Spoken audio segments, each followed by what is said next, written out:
going on, y'all? Welcome to another edition of Gen Sports Corner back at you for April 28th, 2024. I'm your host, Jen. My co-host, Ryan, back with you. You know what it is. Yes, sir. And you see the colors, you see the gear. The draft is officially over, and we're here to talk about the aftermath. So before we get into it, make sure you like, subscribe, click the notification bell so you know every time we drop some ill stuff. And let's go ahead and get into the Eagles and the Raiders and see the good, the bad, and everything that comes with it. So starting off with the Philadelphia Eagles with the first pick and the first round pick, 22nd overall in the 2024 draft, the Eagles select Mr. Quinyon Mitchell out of Toledo, cornerback. What's your feeling on this draft pick here, man? I thought it was a very, very smart pick because he was looked at as probably the best corner in this draft. He ran a 4.33, very fast. He one of the knocks on him is he overcommits at times. Um, he recovers from the overcommitment because of his speed. And he's able to, he's very explosive with jumping routes. And he really shined in the Senior Bowl. I actually heard he shut down Marvin Harrison Jr. in the Senior Bowl.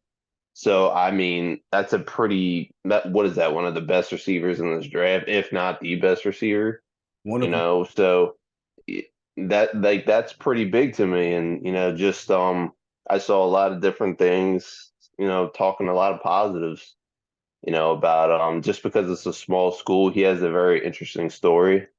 But yeah, I mean, I like this pick a lot, man. How you feeling? I absolutely love the pick. And I'm gonna go ahead and go through this analysis here. For those looking, this is the pre-draft analysis through ESPN, and they have their post-draft analysis as well.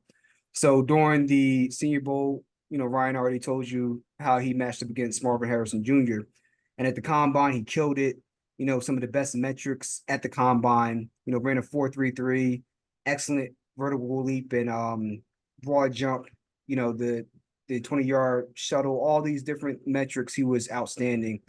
And then at Toledo, he had 402 coverage snaps last year, and he Yeah, allowed one touchdown last year in that's all three insane. snaps. All right, That, so overall, there's consensus is that massive steal. Nobody thought that he was going to drop down to 22 where the Eagles were at.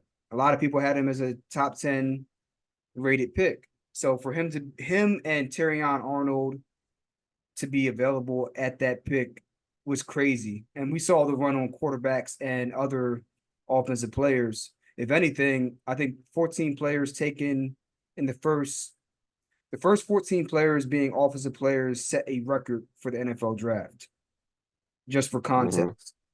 So you had a lot of Jeez. great players on the board for them, and they took this guy, and he's instantly going to come in and make an impact.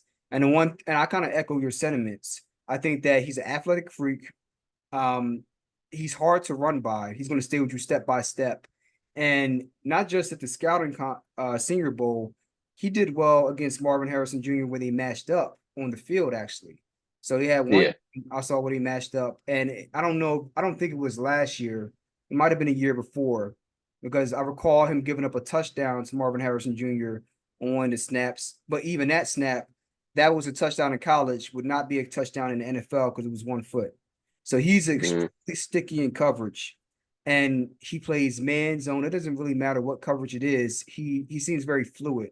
That's the one thing that stuck out to me. And whether it's a guy like Marvin Harrison Jr. or a lower tier wide receiver from one of these smaller schools, it seems like the receiver's here and he's always right here. It doesn't matter if it's big school or small school, he's always on you. And that's what I look for. It's not necessarily the opposition level, it's what do you look like on tape if I isolate everything else and block out the noise. I do the same thing with boxing. Sometimes you have to turn off the commentators, mute everything, and just look at the fight. Don't get biased by all the other noise out there. Just look at the fighters. When he throws a punch, is it fast? If in football, if he's covering a receiver, is he close? That's what you look for. when he's running, does he look fast? Not in relation to everybody else. Does he look fast? If you played football, you watched it enough, you know if he has it or he doesn't. When you look at him on film, he has it. It's unmistakable. Yeah. People they get into these echo chambers where they say, "Oh, he's from a small school. He hasn't had the requisite level of competition." However, you look at many of these Hall of Famers. Jerry Rice went to. Did he go to Mississippi State or Mississippi Valley? A very point is obscure, unknown school. Nobody knew about him. In fact, the fact that he ran a 4.6, higher than a 4.6 was the reason why a lot of teams passed on him before the 49ers drafted him, along with him being from a smaller school. And then he came in, Mm-hmm. he was one of the most difficult guys to guard of all time. Look at Mm-hmm. Randy Moss, went to Marshall. Nobody follows Marshall when it comes to football. And what he do? He just had a Hall of Fame career. But when you looked at him on tape, yeah, he was playing against a bunch of scrubs, but we didn't care about them. We just saw Randy Moss running, looking like he was running like a 4.1.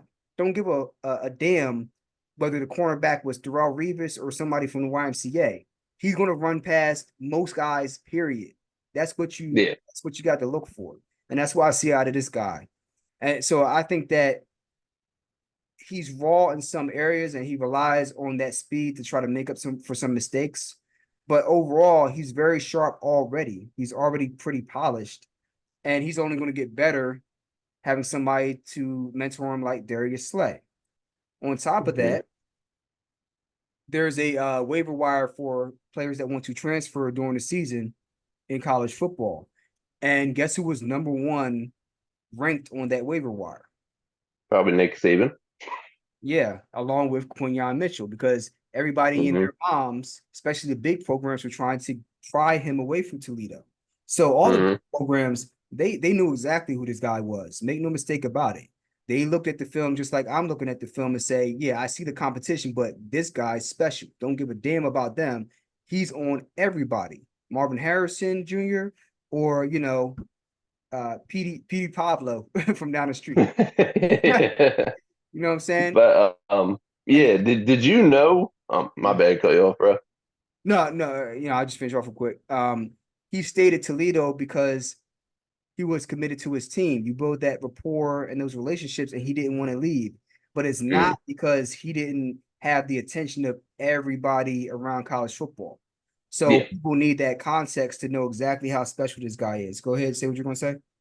Yeah, no. The reason why I say Nick Saban is because Nick Saban was actually one of the ones trying to recruit him.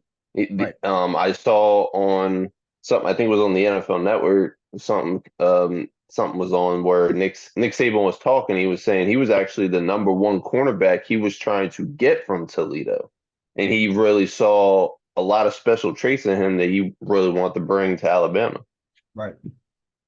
So I mean, that just tells you enough in itself. I mean, just because, like you say, he comes from a small school, but when you got the upper echelon college teams going after him, then obviously they saw something in him.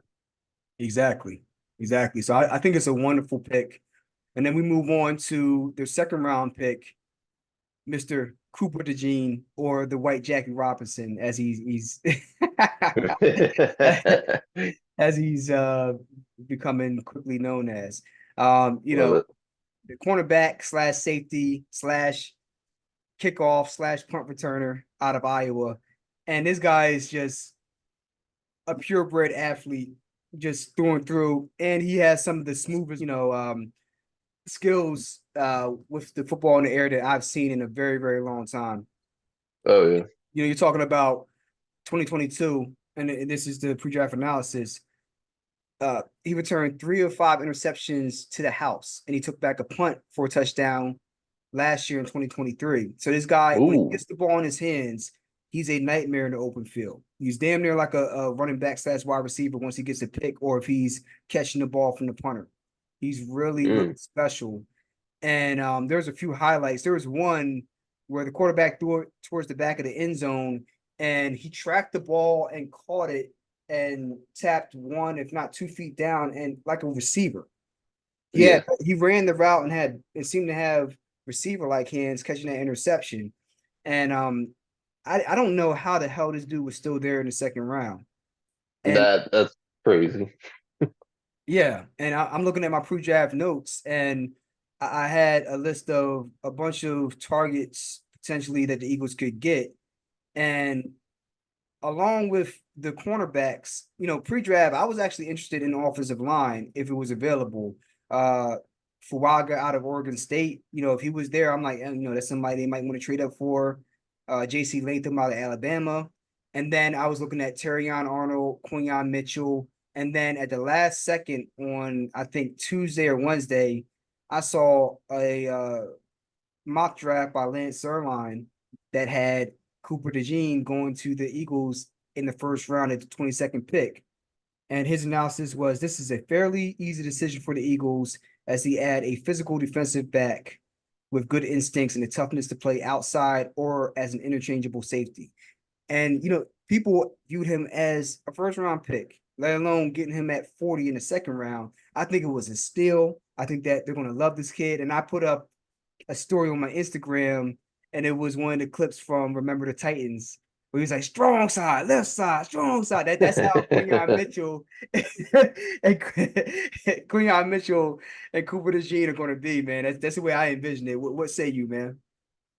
I definitely agree because I saw a lot of the things that you were seeing, man. Just the fluidness of his ball skills, man. Like he just seems like he really knows what he's doing, and just like when you got that and Quinyon Mitchell, like it's like the- this secondary, I think is gonna get taken to new heights even this year. Opposed, I think it's going to be even nightmare. It's going to be a nightmare for receivers next year because they're going to get, it's going to be their second year, so they're going to be even better. But I'm telling you, even this year, Cooper DeJean, just the fluidness of keeping up with the receivers, his speed, his explosiveness, the fact that you got someone who can play safety and then corner at this.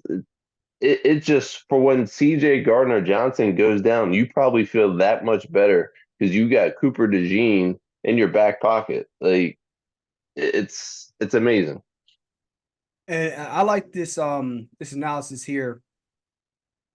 It says in the 2002 NFL draft, the Eagles used three selections early in the draft to completely remake their secondary. And those three people were, I believe, Sheldon Brown, Lito Shepard first in the first round, Sheldon Brown in the second round, and then Michael Lewis in the third round.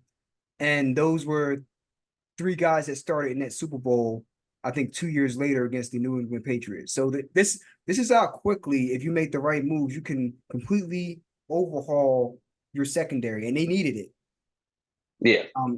So now you have Darius Slay, and I know people here. Okay, very briefly, Slay did not have the best year of his career last year, but he still had a solid year. And a big part of why people are getting on Darius Slay is because he's trying to take on the responsibilities of two cornerbacks, but he only has one body. So Hmm. I think what happens is you start taking more chances than you need to. Because if you look on the film, the speed's still there, the instincts are still there, the technique is still there. You just have a lot of guys out of position. And let's say it's part of the human condition. You try to step outside of your own responsibilities. And sometimes you don't focus on your job, you worry about everybody else. And I think that's part of what happened to Slay last year, along with the injury that he had to come back from. Hmm. Slay, I think he still has two more very high level, all pro caliber potential years left in them. So I think this is an excellent set of additions to the secondary. So now you have Darius Slay at one cornerback spot. At the other spot, you have Quinyon Mitchell and or Cooper DeJean. Then at the safety spot, you brought back CJ Gardner Johnson, stud.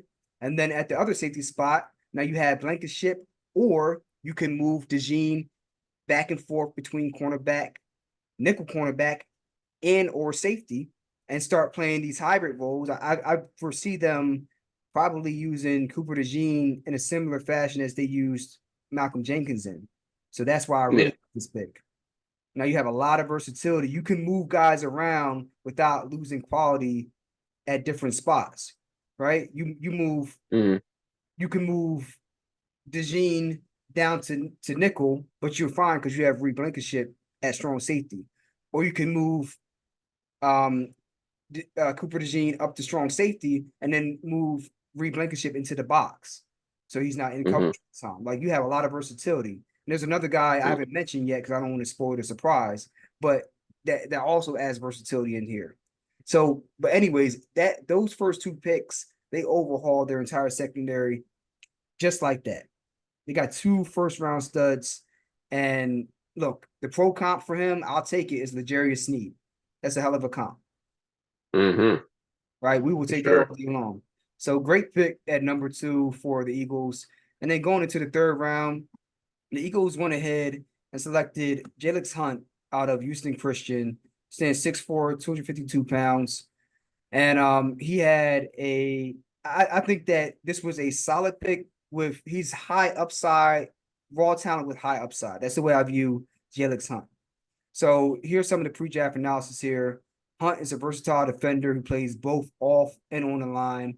He has a first step, length, and closing burst to develop into a productive edge rusher, and so on and so forth, blah, blah, blah. So what I've seen on tape is he has a great first step. He's an athletic freak. He can drop into coverage at times, and give you versatility there.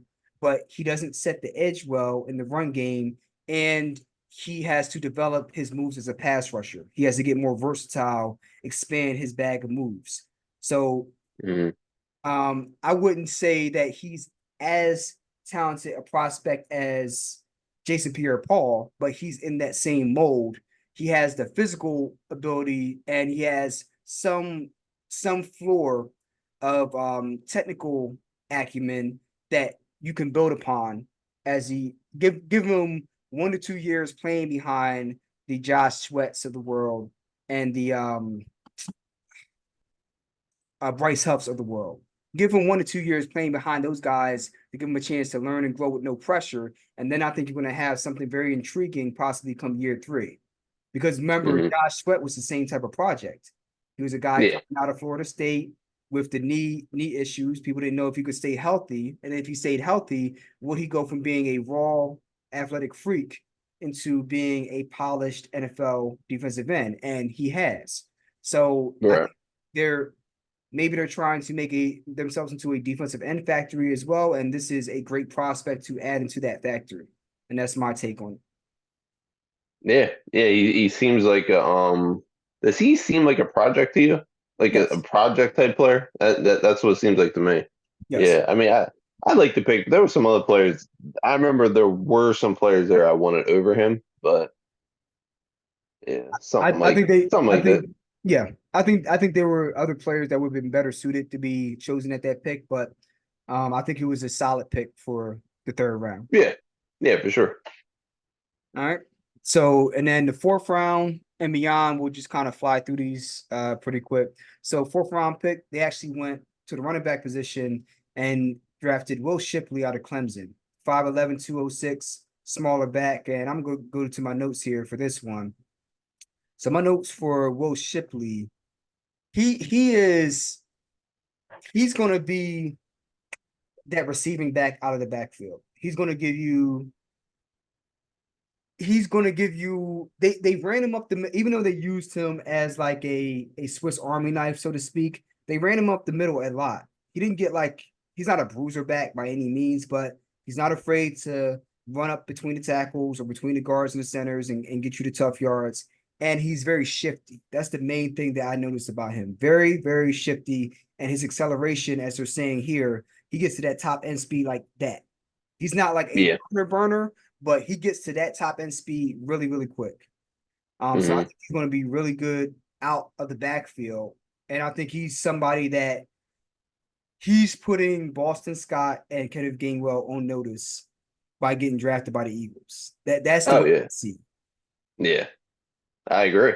No, because I watched his tape and immediately I noticed like his shiftiness, his explosiveness, and you just saw it the minute you put on his tape that I think he's going to be a special player.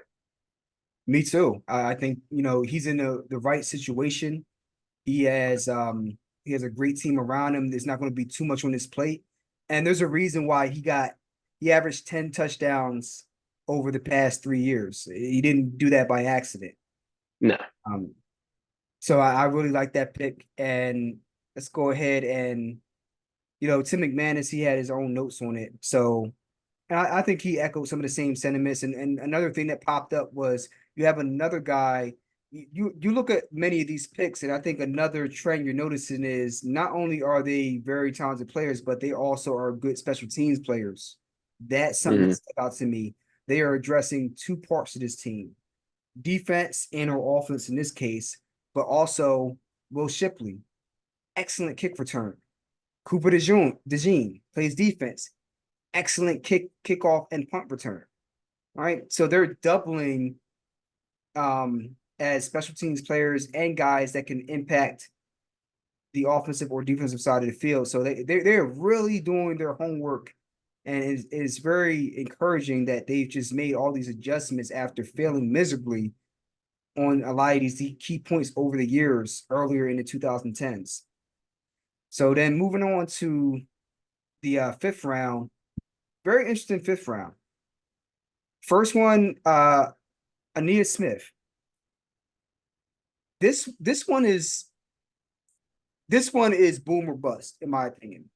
Talking about a smaller size receiver, another guy, again on the special teams theme, phenomenal punt and kickoff returner. He doesn't have great top end speed, and if anything, he reminds me of me a lot, right? And I'm not trying to be arrogant or to my own horn, but just thinking of I'm 5'9", he's 5'10", and the way he runs and moves, I have good but not elite top end speed. I think in high school and college or whatnot, I was running around like a 4.5, so I had like nickel cornerback speed, right? But I was always extremely agile and I had great short area burst and quickness. So I couldn't necessarily outrun people on the long distance, but I could get to top end speed very quickly and I could shift laterally very, very quickly. Being a little guy, so it's always very difficult for people to keep up with me just because I didn't weigh a lot and I had very good quickness and I had very strong legs on top of that. The legs, the calves, that's what gives you your power. And that's why I noticed out of Ainias Smith, especially on the kickoff and punt returns, when he gets the ball in his hands and they say, oh, he got small hands, he doesn't drop the passes. That's why I saw on film. And in the open field, he's a nightmare. He's a straight up nightmare. And I'm going to be intrigued to see how the slot wide receiver battle plays out because he's going to be in the mix for that as well as in the mix battling out for kick and punt return duties. So that's my take. Yeah, I don't know much about him. I just know it was a very intriguing pick. I saw a lot of people in my fantasy group talking about him, saying it seemed like definitely interesting picks. I don't know much about him, but that's should be very interesting to see how it pans out with him. Considering how deep our wide receiver room is. Right. He reminds me of Darren Sproles, but not with the top end speed that Darren Sproles had. But the same the same mechanics in the way that he runs. He has the same mechanics. Like when he cuts, it looks effortless. Like when he does a sharp cut, like it looks effortless because he's a smaller dude. So like when a guy that's 6'1", 6'2" puts his foot into the ground, unless you're an athletic freak like Calvin Johnson or Barry Sanders or Saquon, you see like that half a second of hesitation between planting your foot and trying to accelerate. With guys that are smaller, you plant that foot, it's just like a jackrabbit. Plant the foot, zoom, gone. Right? That's what you see out of this guy. So intriguing. I think a solid pick in the fifth round. A good guy to take a flyer on. Definitely, And, man. Our other two fifth round picks. Second one being Jeremiah Trotter Jr. out of Clemson. We all know the storyline going into the draft about J Trot. The Axeman returns to Philadelphia. And before I talk about who he is as a player, let's just talk about how emotional that draft room was when they gave Jeremiah Trotter Jr. the call. Howie Roseman, Jeremiah Trotter is around the organization, and they know him, they know his wife, who unfortunately passed away. They know the family, and they've seen Jeremiah Trotter Jr. since he was little guy, like Oh yeah. 4, 5, 6 years old. So you Hmm. can see Howie Roseman, how happy he was to be able to get him at that spot, and then just know Hmm. that it's somebody that, damn, I've seen you grow up and develop, and now you're here. And then Hmm. when Jeffrey Lurie got on the phone, man, that I almost got choked up looking at that. Like, you could see you can't fake emotion in that sense. And he looked like he could barely get the words out. He's like, you remember when I met you? And you were 3, 4, 5, and you could see the tears in his eyes. And he's almost like watching your son come home. And he, what I mean, he was Yeah. like, he seemed so happy for him. And that was is the for those who aren't Eagles fans, every football team is a family to a certain extent, especially within the practice facility, outside the practice facility, when you go into the communities and give back. But the Philadelphia Eagles, when the Eagles win, it doesn't just change the scoreboard or bring a championship to the city. It changes the way people feel about themselves. It changes the way people act. It changes the Hmm. economics in the city. It brings in revenue. It does so many different things in a very unique way that you don't necessarily see in other big or small markets. So Hmm. to see the backstory with Jeremiah Trotter Jr. and the way the organization felt about him was not surprising at all. No. So that being said, Jeremiah Trotter Jr. is almost the exact opposite of his father in some ways. His father was what, 6'1", 6'2", about 245, 250. He was a thumper coming out of college. He's going downhill, he's cracking skulls. Yeah. And I'll give Jeremiah Trotter Sr. probably like a B plus in coverage.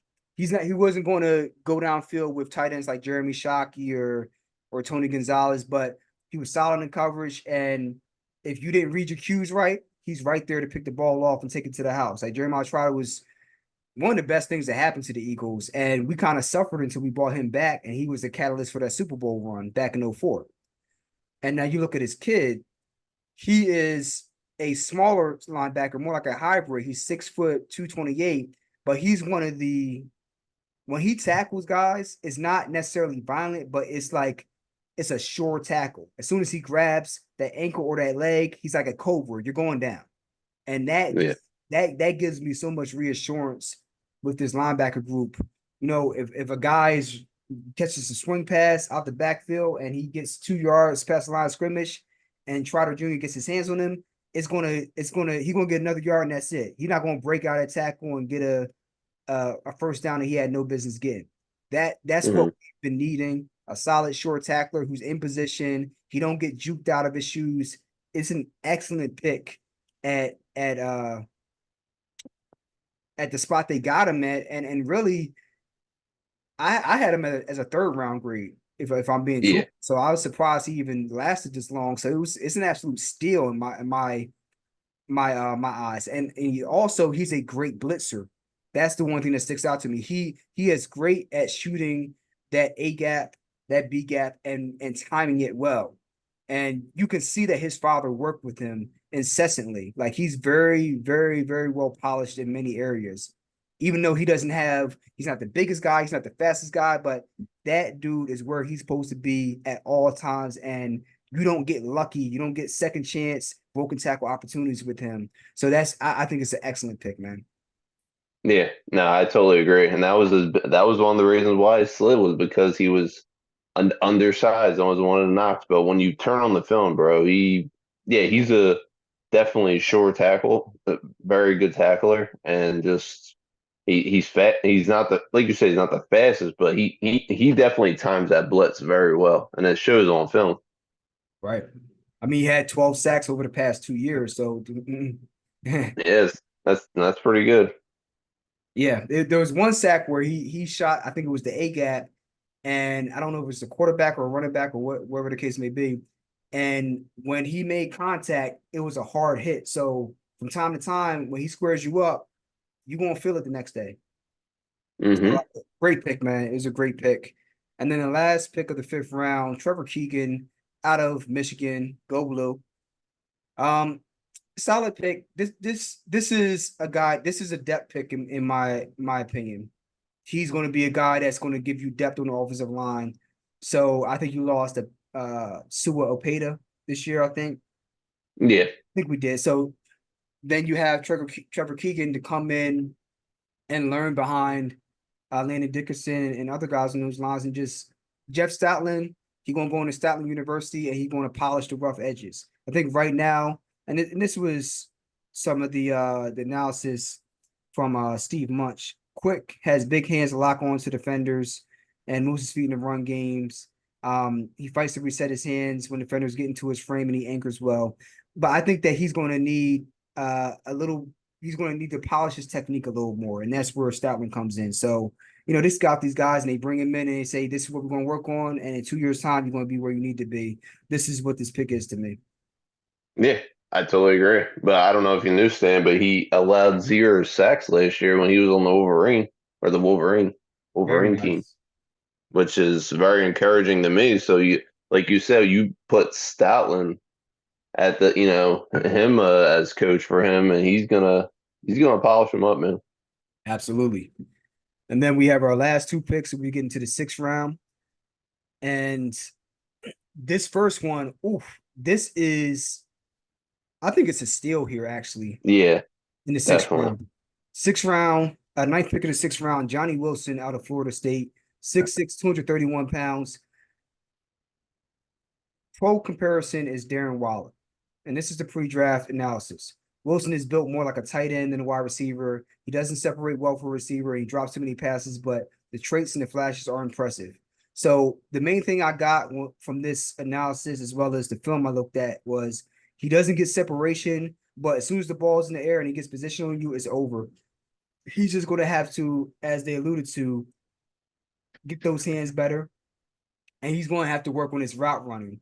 But I think that they're going to move him to tight end, and particularly Hmm. they're probably going to flex him out to the slot more. So I think Goddard, from time to time, he'll stay in the block, but now Johnny Wilson is going to be that Swiss Army knife at tight end position. You can have him lined up on the line of scrimmage next to the tackle, right next to Jordan Mailata, or you can flex him out to the slot and use him like a wide receiver. And now he's going to be a matchup nightmare because Yeah. he's something different. So this is, if he's half of what Darren Waller became, he's going to be a steal in the sixth round. Oh, yeah, for sure. I actually didn't know his comparison was to Darren Waller. That's actually I'll tell you what, that's very encouraging. And just hearing all these weapons, Adonis Smith and Will Shipley, it's like, I mean, how many more weapons do we need? Like, this is going to be a Super Bowl caliber team? Like, this is crazy. Exactly. And you're talking about a guy that's running a 4.5. It's crazy, dude. Yeah, that's wild, man. Um, I think that when he has to be the guy, he's going to struggle, but he doesn't have to be the guy. Yeah, exactly. You're not going to be lining him up on a line scrimmage and asking him to block all the time because that's not his strength right now. No, That wasn't Jeremy Shockey's strength. That wasn't Darren Waller's strength. That wasn't a Hall of Famer named Shannon Sharp. That wasn't his strength either. But do you think they really cared after he got them their second Super Bowl in Denver? No. right. Yeah, Very, very, very good pick in the sixth round. And then the last pick, round six, number 190 overall, Dylan McMahon, guard out of North Carolina State. And another good pick, solid, I say quality pick out of NC State. And they restocked the offensive line in terms of the depth, right? Because you had a couple guys leave out, so they did a good job of restocking the line with, I would say, solid guards that have good ceilings that will grow under Stoutland in his university. yeah, yeah, absolutely, man. It's definitely good to get that debt and the or def like for real because what losing Kelsey and you know Like especially Kelsey, man. That's huge in itself. So definitely good to build on that line. Right. And to your point, he played both guard and center. So they have a knack of drafting guys that are versatile. They don't just play guard, or they're not just tackles that can swing into the guard spot. They're finding guys that can play guard and center, or they have they might have one guy that can play guard and center, then they have another guard that can play tackle as well. Like they have guys that they can fit into multiple spots so that they never Right. feel as though they have a huge hole in the offensive line at any given time due to injury. Yeah, very smart. Exactly. So overall, phenomenal draft, and they addressed every position that they needed to address this year. All the question marks we had, I think they addressed them with flying colors. Yeah, one of Howie's best drafts, honestly. Absolutely. So, Eagle Nation, feel encouraged, feel at peace knowing that Howie Roseman, he's given us every tool possible to go out and get a championship. And now it's the coaching staff's job to deliver on that. All right. So let us know what you guys think in the comments below. Let me know if you love it. Let us know if you have your qualms. Tell us why. Now, hold on for a second. Dressing room.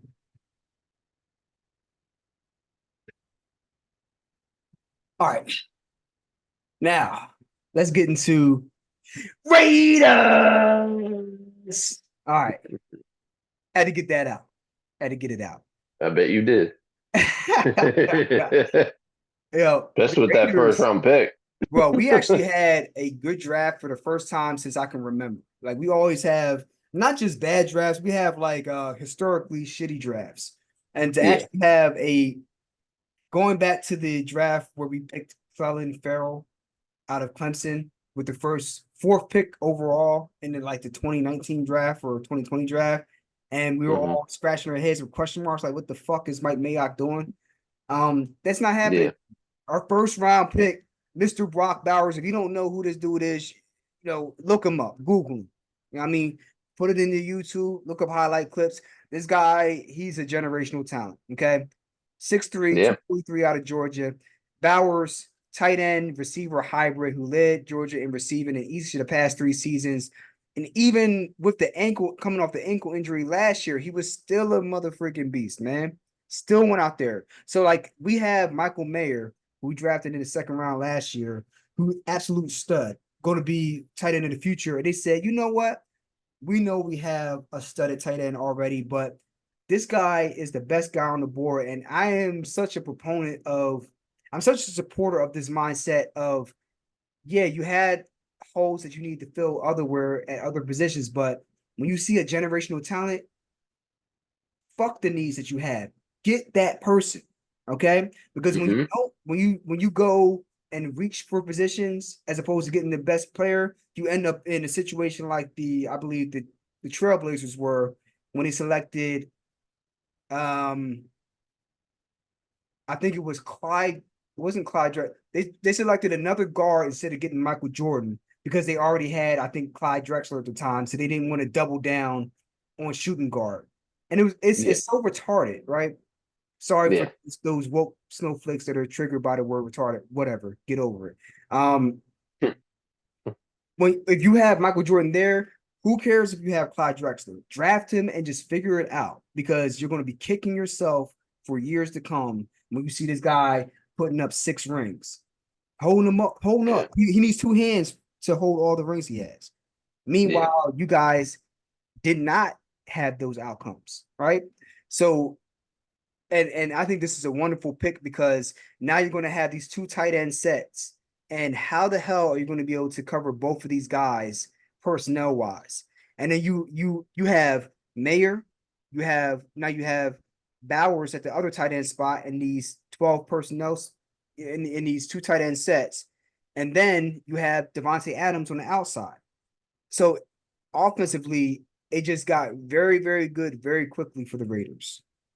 Hmm. Now you're giving Aiden McConnell and Gardner Minshew, whoever wins that quarterback battle, you're giving them tools to actually succeed now.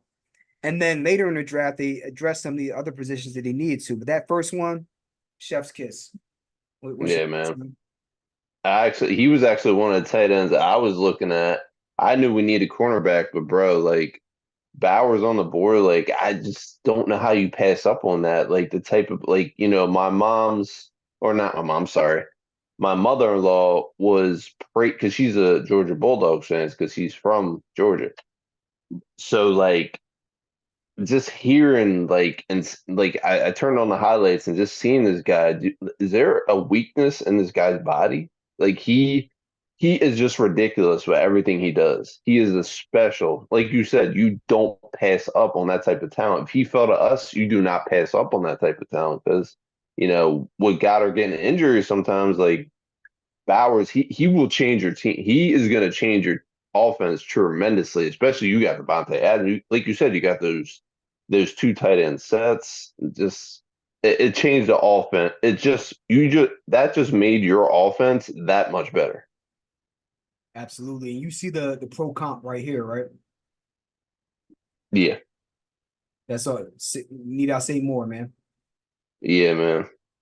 So, great pick there.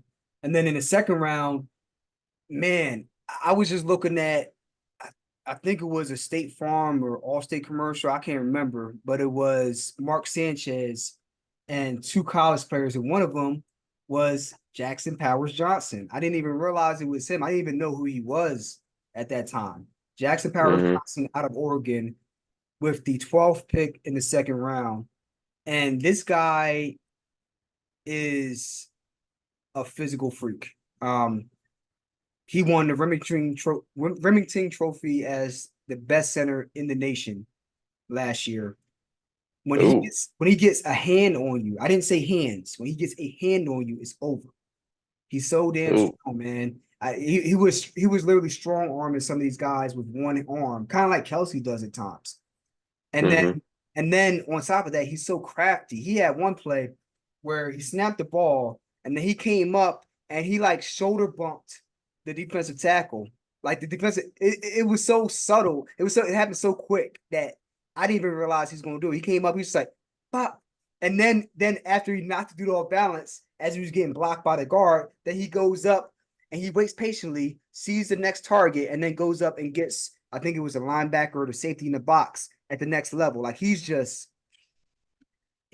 already pro ready, man. This guy is a beat. I don't know how they got him at the top of the second round, but that addresses a big need. And let me know what you think about that pick, man.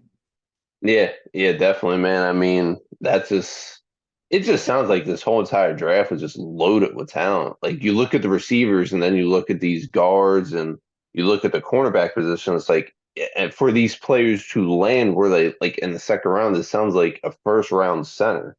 Like, and for him to be that strong, just tossing people, like, bro, that's great because that really helps the need that with the offensive line struggles that you guys had. So that's big, man. Yeah, he's only going to get better because, like they said here, he tends to set high, like his pad level is high, but he gets away with it Yeah, because he's so damn strong and he's so big. And yeah, and now when he gets better coaching and he starts to sharpen his technique up, then he's going to be a cheat code. for sure, man. It's And called coachable stuff. exactly. And we signed a center this year, Cody Whitehair from free agency. We gave him a 3-year, $24 million deal to be our center. So and then we already announced that Powers Johnson is going to be uh battling out for right guard. So Oh, okay. he doesn't even have to step into that role immediately. So I think it was a great pick. So you're fortifying the middle of that line, one with Whitehair free agency, and then another one with Powers Johnson now at your right guard spot. And then I believe we got a right tackle on free agency. Let me go ahead and check this scouting report here. Yeah, so here it says Andre James is the Raider center. Excuse me. So Andre James was the Raider center and was re-signed this year to play center. And then Cody Whitehair was signed in free agency as well. So I think he's probably going to be uh battling him for a starting job. But just to see them finally shoring up the offensive line when it's been just a sore spot for years. It's like they're finally getting it. The people upstairs finally get it. Yeah. Maybe they watched the Eagles and said, you know what, they built through the trenches. Maybe we should do the same thing too. Mm-hmm. Congratulations, Raiders. We actually are thinking with our heads instead of, playing this game like we're a 10-year-old GM on Madden. Yeah, All for right, sure, so man. great pickup. Third round, Delmar Glaze. Offensive tackle out of Maryland, 6'4", 315 pounds. This pick to me was a reach. He's a solid tackle, but as with uh the Eagles' third round pick, there were other players in that third round that I had rated higher than Glaze or let's keep going down. Or what was his name? Jalyx Hunt. There were other players on the board that I thought were rated higher, even if they didn't come in at a position of need. You know, this might have been a reach because my notes on this guy, let's go to Raiders analysis. He he played left tackle at Maryland. He was not good. He really struggled against speed rushers. He really, Yeah. really struggled against speed rushers. But on at right guard, he fared a lot better because you're not dealing with speed rushers, you're dealing with more power rushers. And he held his own. He was good. Not great, but he was pretty good on the right side. So to me, and I saw the same things as they had in the scouting report over here, that he's a swing tackle who can slide into play guard, but to me, he's a good depth player with a high ceiling that can grow. But right now, he's not going to come in and give you instant impact. So I think they probably could have got him in the fourth round, and that's my take on it. Yeah. Yeah, Yeah, it's definitely sounds that way. and then but moving forward to the fourth round, and I think they got back on track. They got a really really good player in Decamerion Richardson out of Mississippi State, cornerback, stands 6'2", 188 pounds, and he is a burner. I think he ran like a sub 4.4 at the combine, might have been like a 4.34 or something. But he flies. He flies. And he 4.34, yeah. So he led the nation, he led the Mississippi State with 7 pass breakups last year, even though he didn't have an interception. And he'll come up and get his hands dirty in the run game and make some tackles as well. He had a combined 164 tackles over the last 2 years. That's a lot for us cornerback, man. That is a Yeah. lot. Talking about That's 80 crazy. a year. Yeah. Wow. Let me see if I can play a clip here real quick. See what pops up. Okay. So I think this should be brief highlights of him. All right, here we go. So here's him, right on him, right in the hip pocket.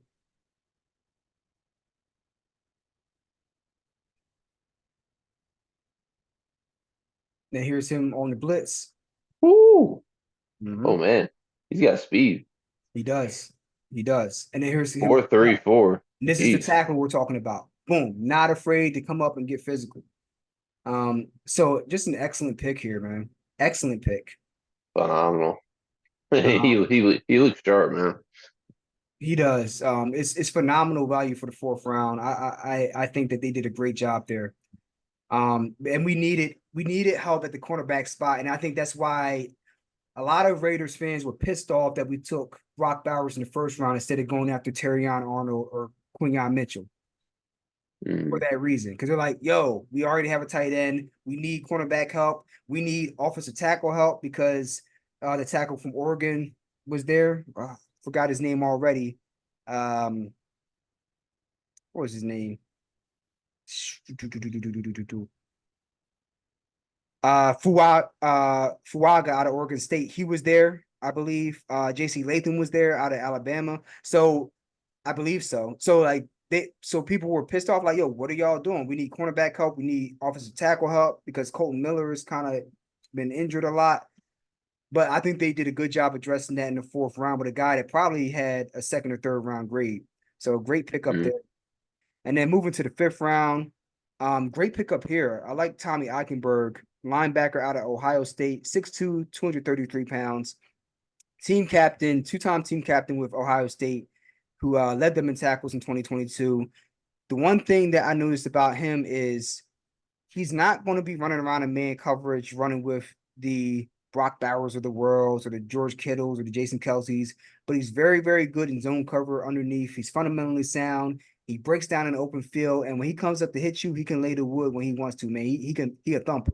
So Yeah, great pickup. We didn't have any linebackers, and we needed one. Great draft selection in the 5th round. Great value, in my opinion. yeah, yeah, for sure, man. Y'all got a good one there. Absolutely. And then going into the 6th round, we picked up a running back, Dylan Laube, out of New Hampshire, 5'10", 206.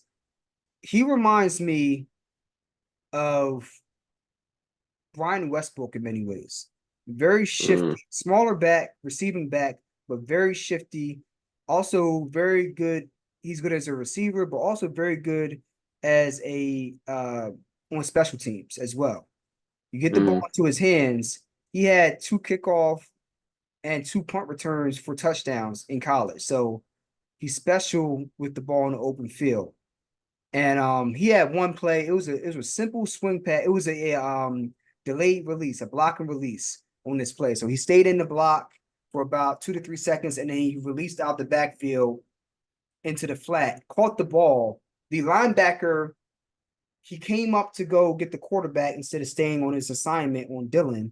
And when Dylan got the ball, the safety, he didn't have the angle to get to him. And when he took off down the sideline, the announcer called the touchdown before he called the touchdown when he was like 40 yards out. It was just like, oh shit, he got open field. It's done. He's one of those guys, man. So excellent pick, great value in the 6th round. And like I said, gives me flashes of Brian Westbrook out of Villanova, a small guy from the FCS that people never heard of, but you look at the film and he just, again, pops out at you. Forget the competition, forget the level of competition. Just look at the player, and he just pops out on film at you. And I think he's just slid down so far because he's an undersized guy that played at a college that nobody knows about. But when he gets that on that field, people are going to learn about him very, very quickly. So I think it's a phenomenal hmm. pick there. Yeah, that definitely sounds that way. Yes. Whew. Yes. Any other notes that I had on him? What else did I have on him? Yeah, I say great receiving 3rd round back. That was special team returner. 7th round, 3rd pick in the 7th round, Trey Taylor from Air Force. Um, Safety, 5'10", 209. And look, nobody's heard of him. I never heard of him. But what I do know is that he won the Jim Thorpe Award. That's the best DB in college football. That's a pretty prestigious award. He had 3 interceptions last year, if I can recall correctly. And yeah, he tied the team lead with 3 interceptions last year and returned 1 for a touchdown. And the other thing, when he hits you, people go backwards. They don't go forward. They fall backwards, and they wonder what they're going to eat for lunch the next day. They can't even remember their names damn near. Like it's he gives me, he's not Yeah. as tall as him, but he gives me Cam Chancellor vibes. Like one of those guys in the 6th or 7th round that they're like, oh, he's a little too slow, or maybe he don't got good lateral movement. Maybe he's not the best in coverage, but this guy, solid in coverage, not the fastest, but he his presence on the field, you feel it. You feel it. So Hmm. it was a great pick in the 7th round. And he's gonna you already have Morig, and who's our other safety? Damn. Abraham. No. He's been going for a minute. He's gone. Yeah, Dang. yeah. No, Marcus Epps, former Eagle. Oh, that's right. Yeah. So Marcus Epps and Trayvon Morig, they're already starting right now. So this is the perfect opportunity or situation for him to come into and get reps without all the pressure being on him.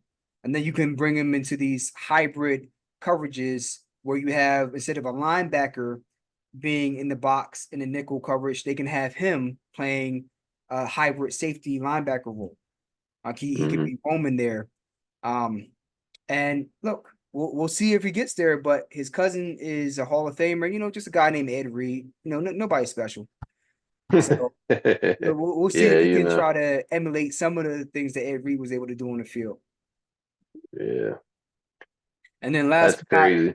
yeah, then last but not least, we have MJ Devonshire, cornerback out of Pittsburgh, taken with the 229 overall pick, and that was in the 7th round.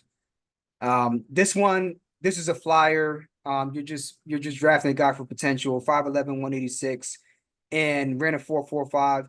Not blazing speed, but good speed. He seems to have pretty good technique. I like it. It's a good solid value pick at that spot.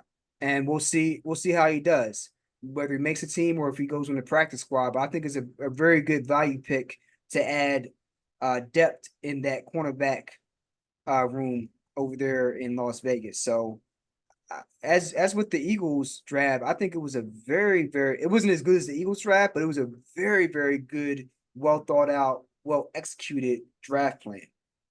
Yeah, that's good, man. Definitely. We'll take all those losses over the years for y'all and hopefully translate them into wins, man. That's Absolutely.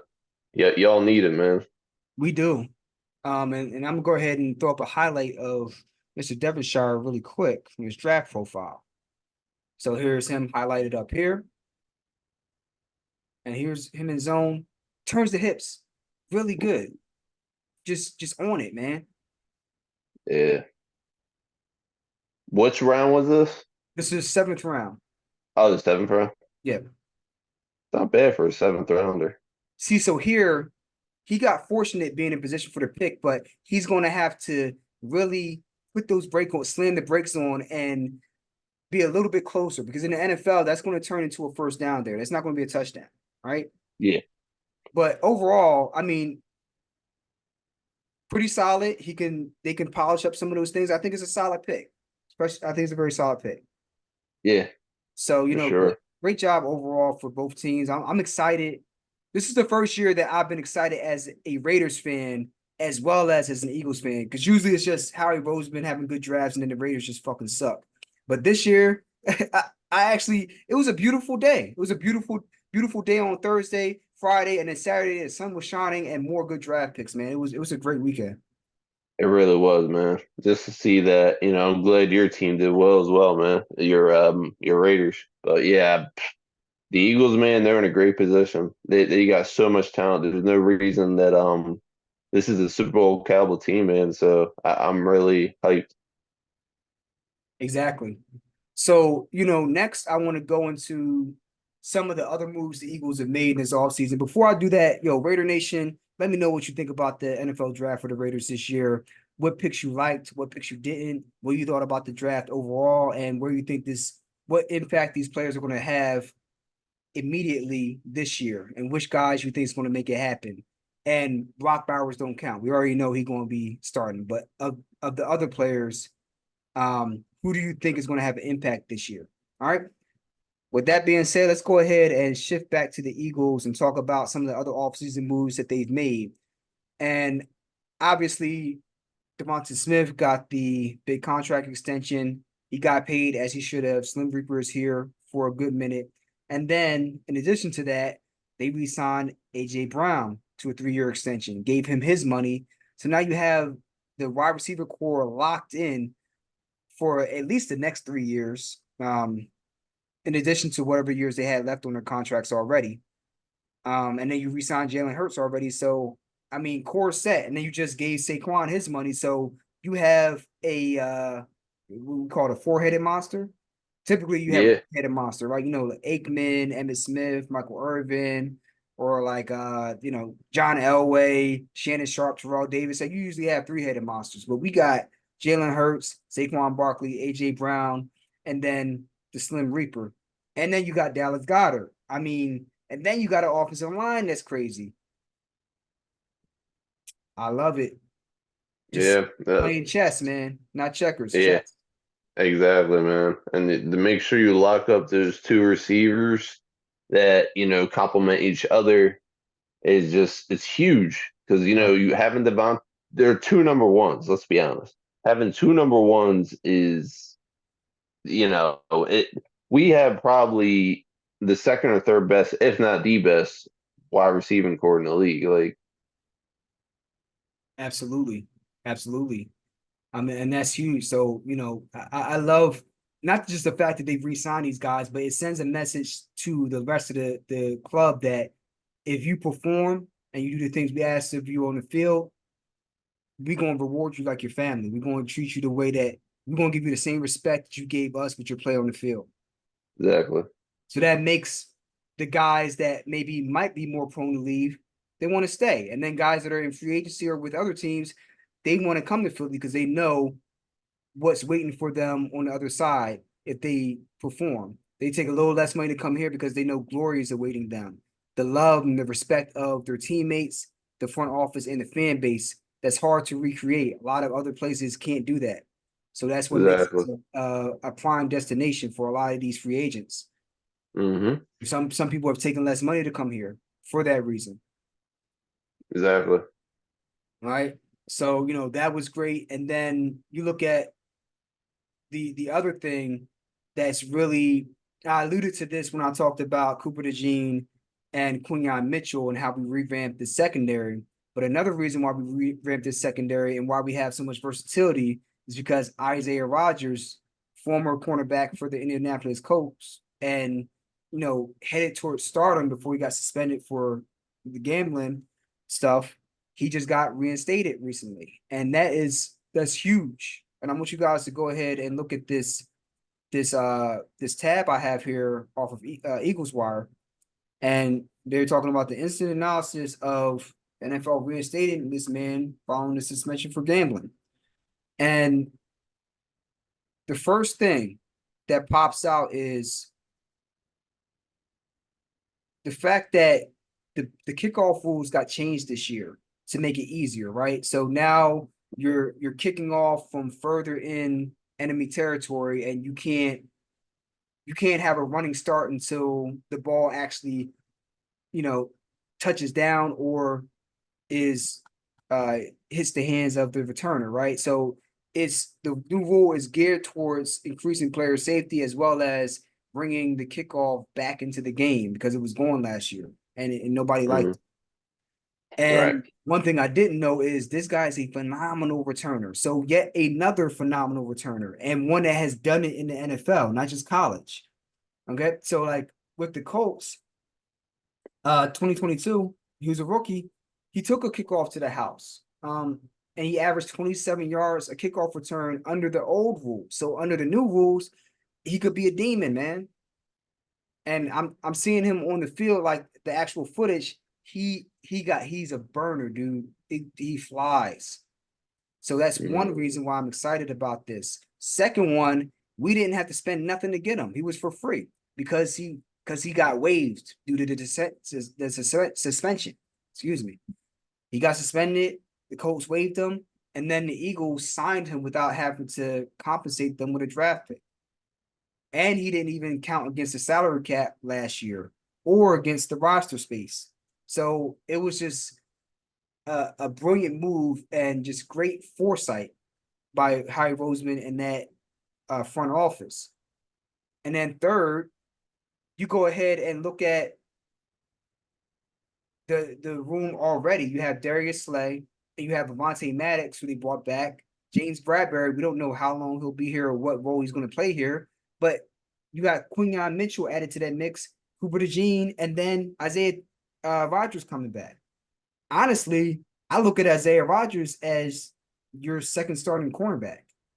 Unless Quinyon Mitchell can beat him out, because I looked at the film and he had a bunch of plays where he's just absolutely phenomenal in coverage. But Mm-hmm. there was one sequence of plays where he was playing my Raiders and he was Mm-hmm. covering Davante Adams and he was on Right. him like super glue. If Right. you're on Davante Adams like super glue, Yeah. what else needs to be said? Right. Him, Davante Adams, and Justin Jefferson are the best route runners in all of football. And if you can stay with him step for step, he was in his hip pocket on a comeback route. On a comeback. Right. The same route that I just showed you with that 7th-round pick that we drafted for the Raiders. He got the interception, but he was a little. If he caught the ball, it would have been a reception. He he was not able to plant his feet and get back and drive back to break up the throw, right? Mm-hmm. Isaiah Rodgers, not only did he mirror Devontae Adams step for step, he drove on the ball and his hand was in front of Devontae Adams' hand as the ball came in from Derek Carr. That's how Mm-hmm. tight in coverage he is. So I don't think people actually realize that we have another starting cornerback already that people aren't even aware of, and it's Isaiah Right. Rodgers. Right.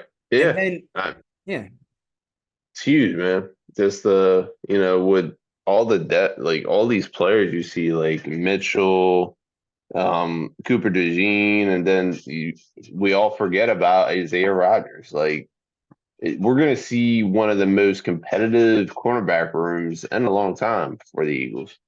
right. And I think that's what makes this draft all the more special. They already knew that they had an absolute stud in Isaiah Rodgers, and they still drafted Quinyon Mitchell and Cooper DeJean, taking Yeah. best value. Um, because now you're going to be so talented, not just on the top end, but now you have so much damn depth. Even if you have injuries, your backups could be starters for some teams potentially. So Oh now yeah. you've really fortified that secondary in a way that you haven't done in such a long time. And they're following the blueprint that I mentioned from 2002, where you still had Bobby Taylor and Troy Vincent playing at still playing at a high level, but they still Mm-hmm. drafted first 2 rounds, Lito Shepard, and then they said, let's double down and get Sheldon Brown in the second round. And hell, let's triple down and go ahead and get a safety in Michael Lewis, even though Brian Dawkins is coming into his prime at that point at free safety. Yeah. So, and it's almost like they recreated that. Hopefully, it pans out in a similar way. But damn, are they loaded, man? Damn, was that a smart move? Yeah, man. It's gonna be a fun year. It is, man. It is. They're covering all their bases, man. So look, Eagles Nation, let us know what you think about everything that was done over the past weekend and throughout the offseason. And let me know if there are other moves that you think that they still need to make. Do you think that they're pretty complete now? Let me know what you guys think. Um, but that being said, let's go ahead and jump into the 76ers and that collapse today in game 4. And I think the main thing that I'm seeing out of this Sixers Knicks series is the lack of rebounding, but more specifically, the lack of nastiness outside of a couple players. Embiid, he's a superstar who also is nasty, grimy, gritty, gets after it. Hell, he's doing it on one leg and with one eye. What more do you need to say? You have that in Kyle Lowry, but he doesn't have the same abilities he had 6 years ago with Toronto. He's still scrappy, Mm-hmm. but like guys like Pat Beverly, guys like you look at like guys like they have on the Knicks, they're not more talented than the Sixers, but they have grittier guys. No, Mm-hmm. nobody ever thought that Dennis Rodman was going to put up 20 points a game. But what they did know was as soon as the ball was in the air, I'm coming down with it. And if you're going up with a certain energy, I'm going to match your energy and surpass it. I'm going to have more nastiness going up for that ball. Because what you're seeing is, I think the rebounding is killing us, but it's the mental pressure, I think, of knowing that somebody is going to be a pest to come up behind your shoulders. And when you think you have an easy rebound, now you have those footsteps in the back of your head, like, oh, somebody's going to poke their hand in and try to get the ball. We don't have guys that are going with that same intensity. You have guys we have a tall team, but for some reason, the Knicks, they're out rebounding us and they have more want to, more passion, more drive, more grit. And Mm-hmm. that's unacceptable to me. Yeah. Yeah, I completely agree, Stan, because I just don't see the same fight power and any of that with the Sixers. And like, there was one point in this game today where you just saw the constant Knicks getting rebound after rebound. I was like, when are the Sixers going to grab this ball back? I'm about ready to throw my freaking water bottle TV. Like I was getting so mad. Like that's unacceptable. And that's, I mean, it does somewhat fall on coaching, but like you got to coach that up. If you see that happening the whole series, that has to be addressed. And where's the grit, man? Like I understand Embiid's battling right now. He's battling on one leg. He's not fully healthy. That's completely obvious. But it's outside of Maxey and Embiid, and I don't know, man. Yeah, and I think that game two was a good example of what we're talking about with the rebounding. You had game two in hands, and let's put the fouls aside, right? The foul Yeah. on Brunson tugging on the jersey, Josh Hart knocking Maxi off balance. Yeah. Let's forget about Maxi pushing off on Josh Hart, which could have been called an offensive foul. Let's put all those things to the side. They get the ball back, get the ball to DiVincenzo. He puts a shot up and misses it. How in the world does Hartenstein come down with a rebound with 4 Sixers around him? And then Terrible that rebound. rebound turns into the second chance shot for DiVincenzo, sinks it. That they're not the better team, but when you get the better team in terms of scoring, right? And I know Mm, people are like they got Jalen Brunson. Yeah, sure, but like as a collective, as an aggregate, they're not a great scoring team. They're a defensive team. But where they yeah. get their points from is second, third, fourth, I don't know, ninth chance opportunities off rebounding. Hmm. So Yeah.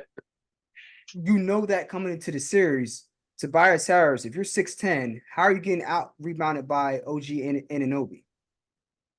Right? These are the things we're talking about. These things. Yeah. That's pretty Even this bad. past game, um, I think we were down 95-91 after the off ball foul, and we sunk the free throw. And they come, we miss a shot. They come back down, and I forgot who took the shot, but they miss it, bounce off the rim. A Nick gets the rebound, and when I saw the replay, you know why he got the rebound? He stayed standing there. It might have been Hartenstein. Nicholas Batum, he's backing away like he's ready to go back and transition. It's like, what are you doing?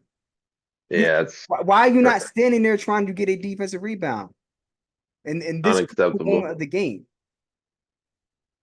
Yeah, it's sad, man. It's unacceptable. You I, got to be more disciplined. I don't look at it as a Nick Nurse problem. I look at it as a personnel problem. Like Personal. Yeah.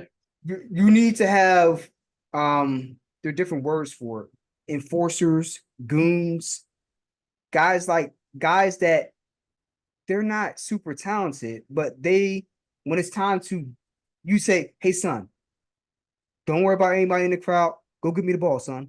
Son, let me look at his hand. Son, give me the ball. Give me the ball. Don't worry about it. Give me the ball. And then he comes back. Yeah. I got the ball, coach. I got the ball, coach. Okay, good. Now sit down. You need a couple guys like that. That it Yeah. don't matter what it is when the ball's in the air. If they're going up with nasty intentions, not going up like kind of aggressively or just no. They're going up ready to elbow you in the face. I mean, not literally, but they got that black Air Force energy. They ready to throw down as they're in the air going for the rebound.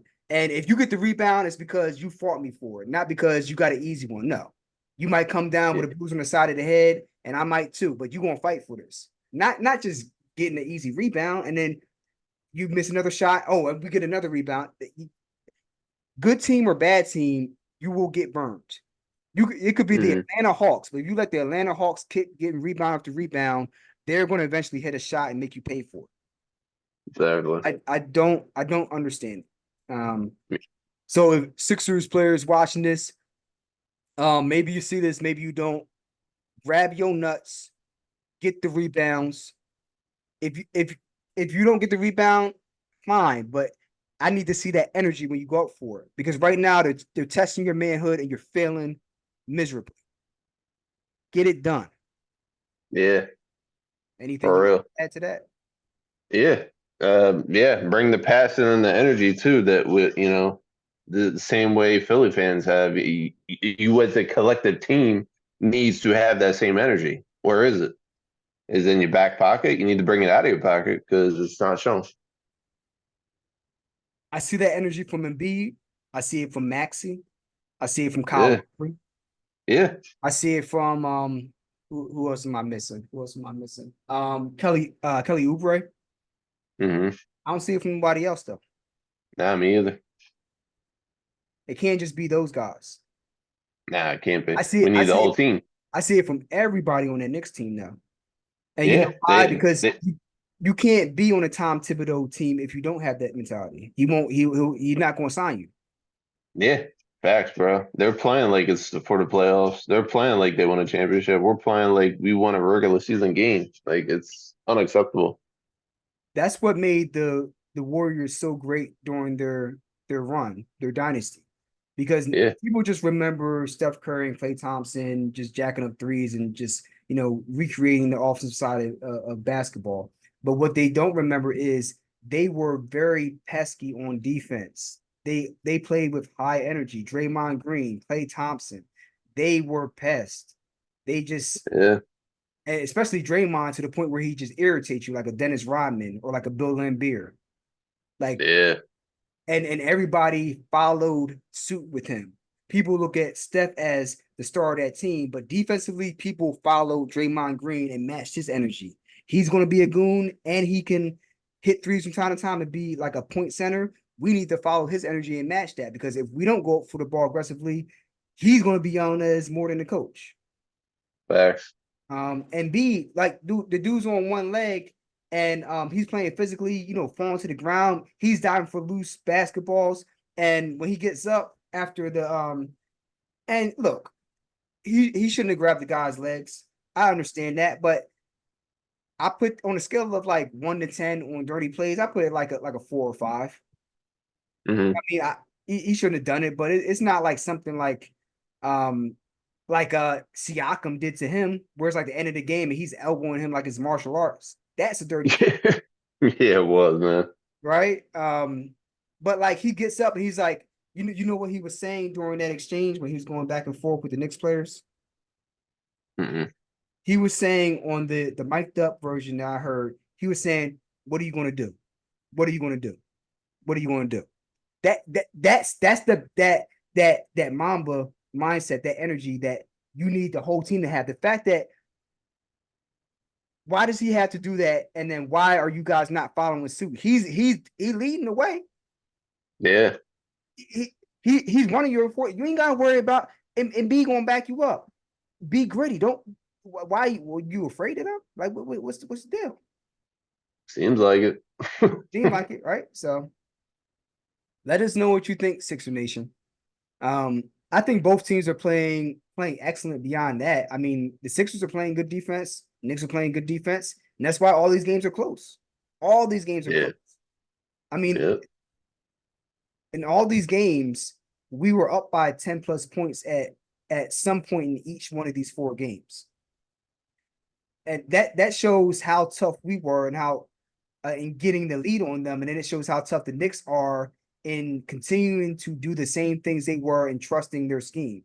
Tom yeah, Thibodeau and Nick Nurse, this is a chess match between those two. for And sure. I don't think it's on the coaches. I think that the Knicks players, they are following his mantra and his philosophy to a T. And the Sixers players, though they are following some things that Nick Nurse has coached them up on, they are not giving the grit on defense. Because if you look at those Toronto teams, after Kawhi left, they had no business making the playoffs in any of those years. But they No, made the playoffs because they were so defensively um just trying to think of the right word for it. Just they just drive you insane how pesky and physical they were on defense under Nick Nurse in Toronto, the same way as the Knicks are under Thibodeau. But oh yeah, Nick Nurse didn't change who he is as a coach magically overnight. No, the players have to do what is being asked of them, and you have to have more effort rebounding. And oh yeah. that's not nothing Nick Nurse can do. That takes a Nah, team meeting with the players to check each other as men and hold each other accountable. facts. Yeah, I totally agree. because he has to address it. Like, are you gonna just stand there and look at the ball? Like, I just don't understand it. Like how a team can rebound that many times and they not go after the ball. Like, come on, man. Right, right. So Sixer Nation, let us know what you think. That's my thoughts on it. That's Ryan's thoughts on it, and they better get it together for Game 5, or else they're going to have a long off season to think about all these things. Yep. Last but not least, let's go ahead. I'm gonna shift over to boxing real quick. I want to actually get your thoughts on the Ryan Garcia and Devin Haney fight, because we talked about it offline briefly, but I want to get your thoughts on the I think you saw the replay or the highlights, right? Yeah. I Let- saw a little bit of it. It looked like Ryan Garcia is somewhat seemed like a bit of a dominance from Garcia, man. He just his speed, like I've never seen him before, but man, he's legit. yeah. So this was a case of this was their seventh fight, really. They fought 6 times in the amateurs. So Devin Haney won 3 times, and then Ryan Garcia won 3 times. So this was more or less like a rubber match between the two. Yeah. And so, Ryan Garcia, he came in there and he dominated. But I think that it happened for a couple of reasons. And I talked about it in my other video, but I think the big reasons for what happened were arrogance. One, I don't think he took Ryan Garcia seriously. I think at some point he really bought into the whole, oh, he's on social media and he's not training properly. Oh, he came in overweight, so he's not training properly. And I think he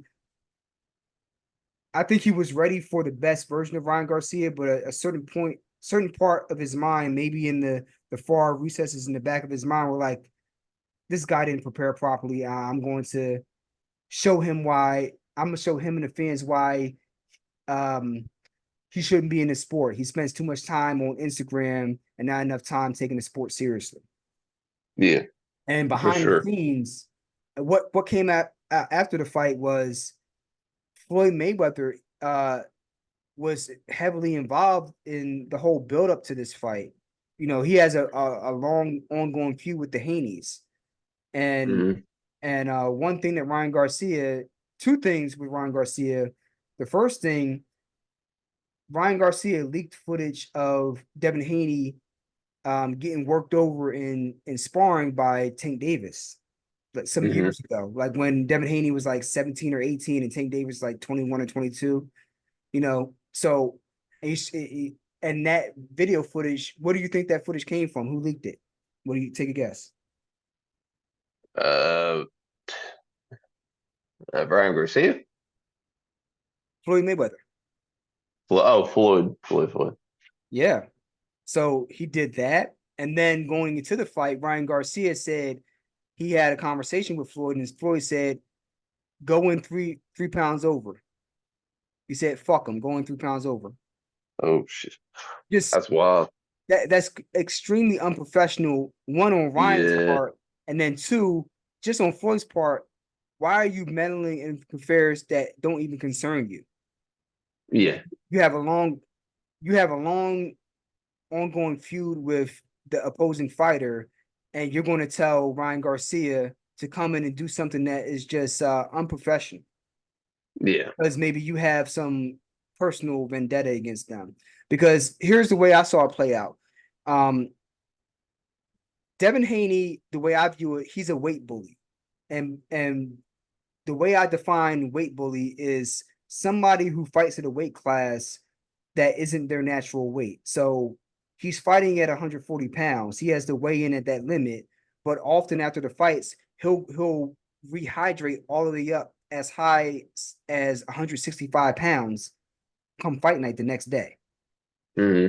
So all of a sudden, you both weigh in at 140, but fighter A, they go up to like Regis Prograis, he goes up to let's say 155 come fight night or Yeah, 157. But then Devin Haney, he goes up another 10 pounds heavier than you. So it's like, yeah, yo, like I'm a super junior middleweight fighting a full-fledged middleweight. Hell, he's almost a super middleweight. So, right? So you're I'm punching you, but you're not feeling it. But you hmm. punch me and it hurts. Right. How is that fair? And it's not just It's, Devin Haney that's doing this. It's well known that that's how boxing and MMA works, but it's one of those unwritten rules that I just don't agree with. I think it's something that's bad for the sport of boxing and MMA. And I think it should be gone. You should be yeah, fighting at your natural weight instead yeah, of just because you can cut weight and make the weight. You know, technically you're within the rules, but as a man, I wouldn't get any personal satisfaction out of it because I'm beating up on little guys that can't compete with. They might be more skilled than me, but just the fact that I can take the punches and just land one to knock your head off, that doesn't tell me anything about my skill per se, yeah, or not as much yeah. as I Fact. need to know. And it can also give you a false sense of confidence. And I think Hmm. that's what Devin Haney had going into this fight. Because that's what happened to Ryan Garcia against Tank Davis. Ryan Garcia, he killed himself to make 135, and then Tank Davis and his team put a rehydration clause that stated you can't rehydrate more than 10 pounds come fight night within 24 hours.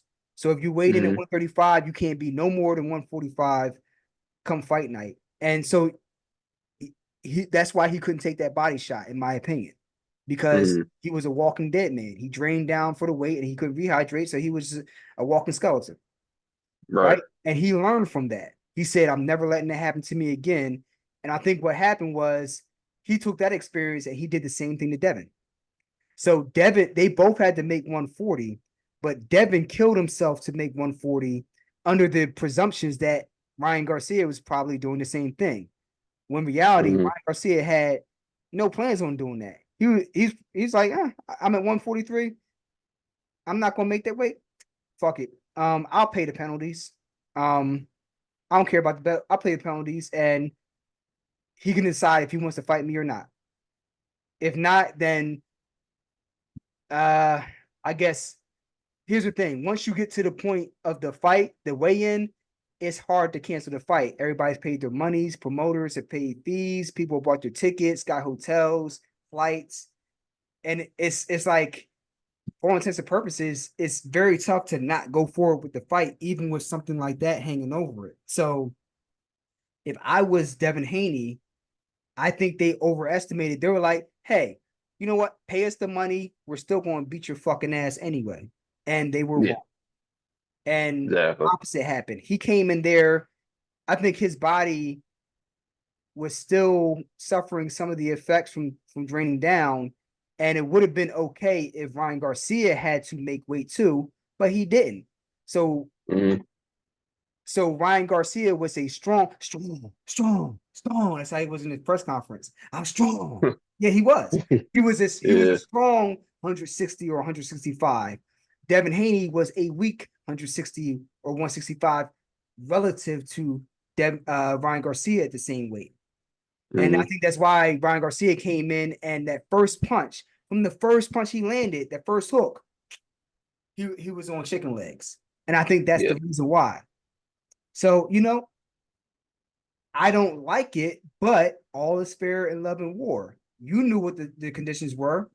You still agreed to it because you were arrogant. You and your father were arrogant. And then second off, you've done it to a lot of other guys. So some people will call it karma for you being a weight bully. The weight bully got bullied. Exactly. So I mean, I just want to give you some context for that, but that's what I think happens, and I think Ryan Garcia.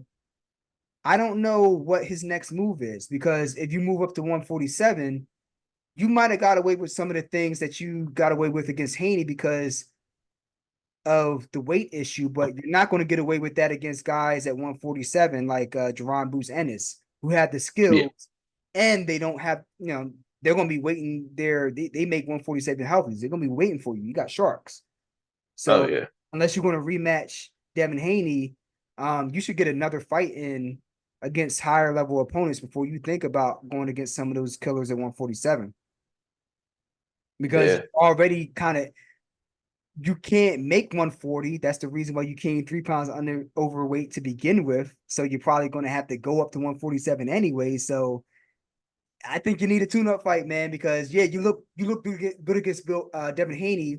One, he was weight drained, and you weren't. Two, you know him well, and you're not going to have either one of those advantages against these other guys. So Yeah.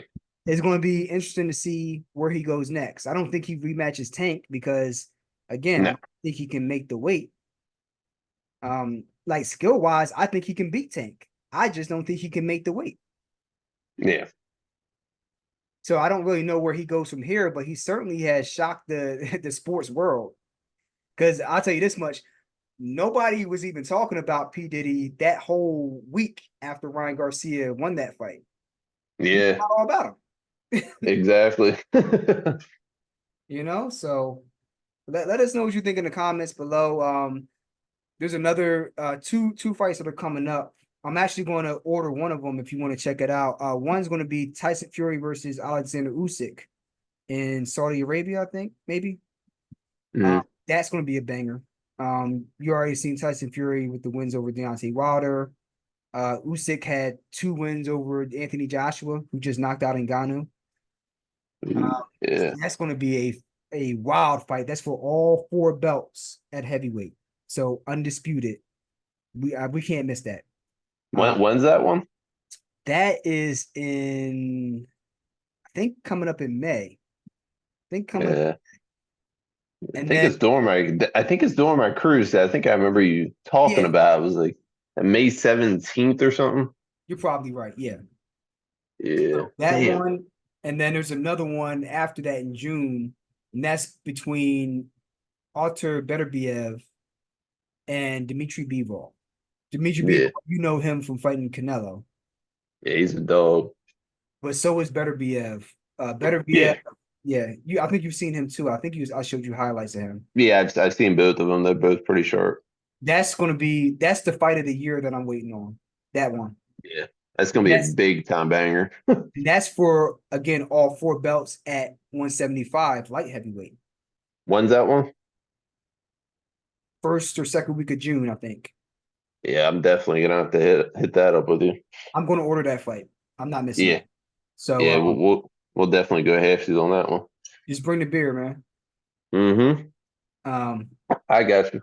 yeah. So those are the big fights. Let us know what you think of those fights. But the Better BF and B-Ball fight, that for me personally, if y'all don't know, look up the highlights, and I'm pretty sure you agree with me that that could potentially be fight of the year with the way both of those guys fight, their history. They've been on a collision course since the amateurs, really. Like you have Yeah. two Russian fighters that have been on a collision course since I would say 2016, 2017, when the hype was just starting about those guys. So, Yeah. big time stuff coming up. But that's it for this episode. Man, it's one of the longest ones I've had in a long ass time. But Yeah, bro. man, I as angry as I am over the Sixers loss, I'm just sitting in relative bliss over the draft for the Eagles and the Raiders. And Yeah, man. yeah, just great things. So leave your comments below. Let us know about other things you want to hear us talk about. If there's anything we missed, then we'll catch you guys on the next one. Deuces.